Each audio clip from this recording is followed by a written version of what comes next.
So if you've been following me for a while on my website, you'll know that me and Hoka's, we're not the best of friends. I tried the Speedgoat and I was petrified. I then tried the Clifton and I still wasn't warm to it. However, just like Goldilocks, on my third try, I found something that actually worked. And when I say worked, it still wasn't quite what I wanted.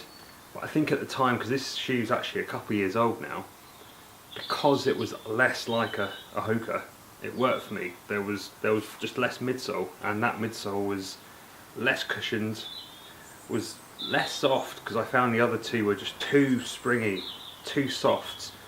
On the Speedgoat, I found my foot I just couldn't trust it. I just couldn't trust my foot placement. However, on the Clayton, I've actually put probably 500 miles in this shoe, and it is starting to really wear down. I mean, the side profile is actually the best way of seeing it. You can see that green's almost gone.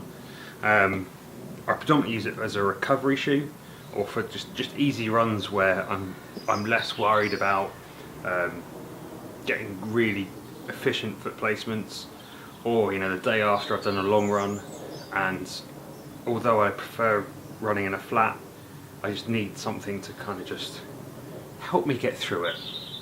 So as with pretty much every shoe out there for running, I'm a size 10. There is a nice wide toe box, and I find that does give you a good amount of room to move around in, which is really good. The heel cup is nice and supportive, although it looks like you can just crush it right down, and let's say I have had these for a while, it does really close round. The laces, I mean, they still look pretty much brand new, which is remarkable because, like I say, I've done about 500 miles in this. And to be fair, the upper, there's a tiny bit of wear up here where it's starting to break away from this kind of seamless upper, but I've had no breakthroughs. It's still really strong, all the welds are holding. So on the whole, great one, Hoka. Now the Clayton features an early stage meta rocker. I mean, a rocker is effectively there to help you spring up and move along. It works well. I do find it prefers you to carry a bit of speed. It's not a kind of a plodding shoe that you want to be heel striking in. But with that, the midsole is actually quite responsive. It does offer good protection and good cushioning, especially if you're tired on your legs, you've had a good hard heavy week. But also it's not a big marshmallow. It does offer, say, protection and propulsion is what they say, and it truly does. I've done speed sessions in this shoe, and I never intended to when I first started with it, but I have gone and really put some hard sessions in. And although I would still personally stick with a real minimal racing flat for a hard interval session, this actually performs. Although it, when you first look at it, you wouldn't think it. But like we say, shoes, they are so personal, and it is up to you. And ultimately, unfortunately, the only way you're going to know is by trying. So that outsole, it's a beast of an outsole. It's their full RMAT, RMAT outsole, so it's supposed to be good for longevity. And to be fair, I mean, you can see where I land. This is my left foot, sorry. I do tend to go on the outside of my foot, and that's where it's worn down the most. But you can still identify the majority of the tread. So like I said, this had about 400 to 500 miles in, and to be fair, I can still keep crushing in this for a fair while before I'll need to replace it. And then there's the offset. So it's a 4mm offset, a 4mm drop, and you're looking at 24mm and 20 at the front. So although it looks big and chunky, it is a pretty neutral shoe, which is why it does do well for trying to push speed.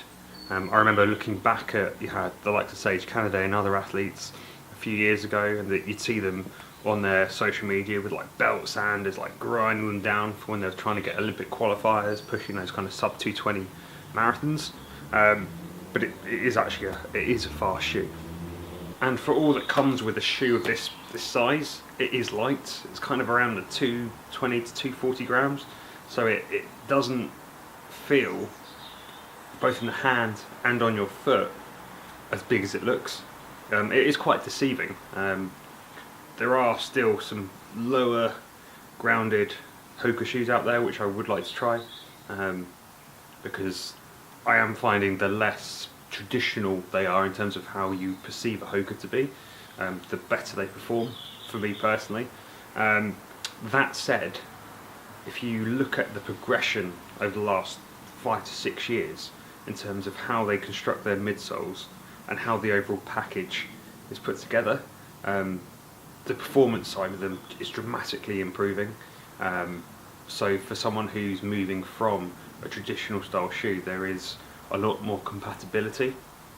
However, you must remember that the traditional style Hoka is huge, especially for people that have had injuries, and for people that just want that nice big plush cushion. For me personally, I prefer these for road, as I mean the Clayton is a road shoe. I prefer them for the road rather than going on the trail. I've had some Mafate Speed 2s as well. I preferred those to the Speedgoat. I got the original Speedgoat. But from what I've tried, I prefer Hoka as a road brand to an off-road brand. But it is about finding the right shoe, and as you will know from looking at whatever brand, it is about trying it, and it's not about going on my opinion, because it is a personal choice, and to be fair, the most personal choice you can make. So there you have it, the Hoka One One, the Hoka One Clayton. It's been a surprise to me, like Goldilocks. It took 3 attempts, but on that 3rd attempt I did find a shoe that I really liked, that despite even being like that, it is quite a stiff shoe.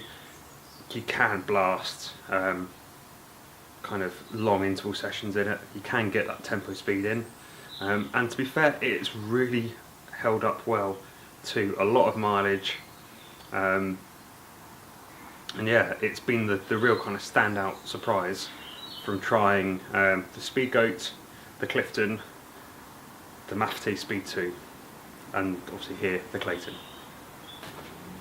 If you'd like to see more shoe reviews, as well as packs, clothing, even some mountain bike products at some point, make sure you subscribe and follow below on my website, which has really in-depth reviews of all the products, all the stats, loads of photos, as well as some of the adventures and races I get up to.